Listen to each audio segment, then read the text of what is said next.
अस्सलाम वालेकुम पाकिस्तानियों, आज का ब्लॉग एक सफरनामा है और आज हम मुलाकात करने जा रहे हैं बड़े सगीर के सबसे बड़े सूफी स्कॉलर साहिबजादा आसिम महारवी से। खूबसूरत लोगों से मिलना हो और फिर मौसम भी खूबसूरत हो जाए तो क्या ही बात है। आज बड़ा ही सुहाना मौसम है और बड़ी खूबसूरत पर्सनैलिटी है जो कि बहावल नगर चिश्तिया में मौजूद है। आइए सफर का आगाज करते हैं।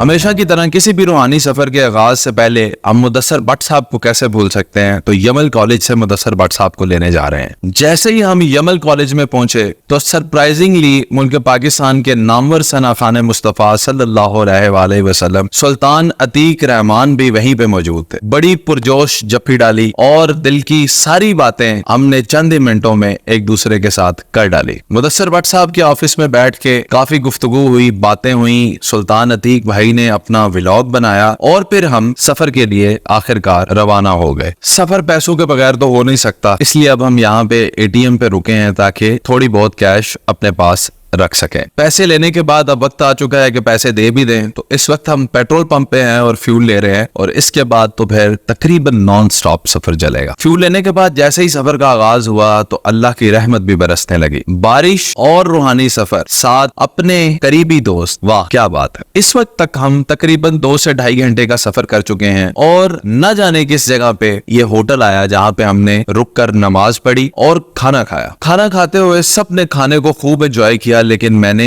रोटी का एक नवाला भी नहीं लिया क्योंकि मैं डाइट पे हूँ और मैं सिर्फ और सिर्फ चिकन ही खाऊंगा और कुछ नहीं खा सकता। फिर इस बिस्मिल्लाह होटल को हमने खैराबाद कहा और सफर का दोबारा से आगाज किया। रूहानी सफर है और फिर हजूर पाक सल्लल्लाहु अलैहि वसल्लम का जिक्र ना हो ये हो नहीं सकता। फिर हम ये सफर नाते पढ़ पढ़ कर गुजार रहे हैं। वाह क्या जू तो करम शहबत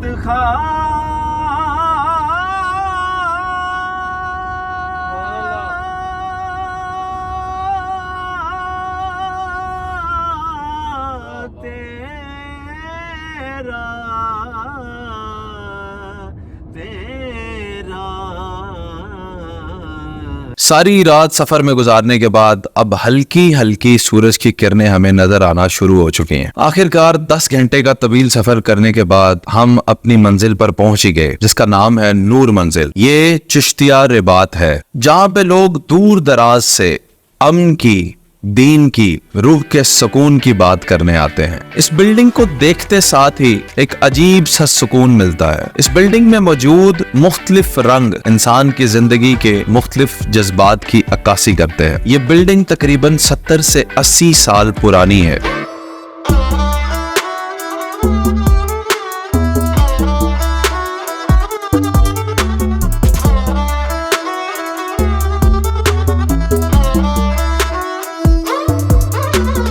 इस बिल्डिंग में मौजूद मुख्तलिफ पेंटिंग्स, इसके रंग और हदो हाल आपको तकरीबन 100-200 साल पीछे ले जाते हैं।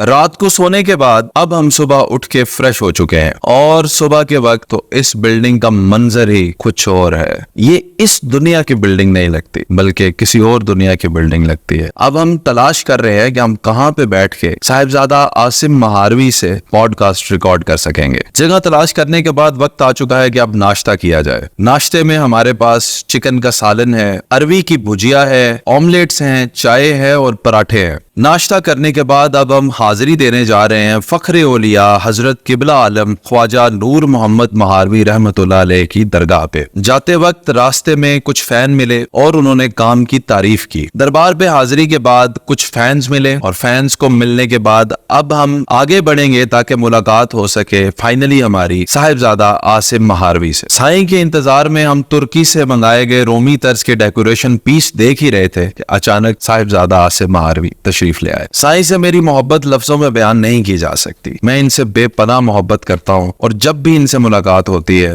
روح کی تسکین ملتی ہے. آج بھی سائیں سے مل کے لفظ کمزور تھے, میں کمزور تھا اور بس سائیں کو دیکھ رہے تھے اور خوش ہو رہے تھے. پوڈ کاسٹ سے پہلے سائیں نے خوب ہنسایا, باتیں کی, بہت ساری دعائیں دی. اس کے بعد پوڈ کاسٹ شروع ہوئی. ہم نے تقریباً سائیں سے 2 گھنٹے پوڈ کاسٹ ریکارڈ کی. پھر سائیں کی پسندیدہ جگہ پہ بیٹھ کے ہم نے چائے پی. سائیں نے کچھ میٹھی چیزیں منگائیں, وہ سب نے کھائیں, لیکن میں تو ڈائٹ پہ تھا اور سائیں نے اس چیز کی تعریف کی. اس کے بعد دل برداشتہ ہو کے, دل تو نہیں چاہ رہا تھا لیکن سائیں سے اجازت لینا پڑی اور پھر سائیں کو چھوڑ کر ہمیں واپس آنا پڑا جہلم. صاحبزادہ عاصم مہاروی کے ساتھ ریکارڈ کی گئی پوڈ کاسٹ یقیناً آپ کے دلوں کو سکون بخشے گی. انتظار کیجیے گا.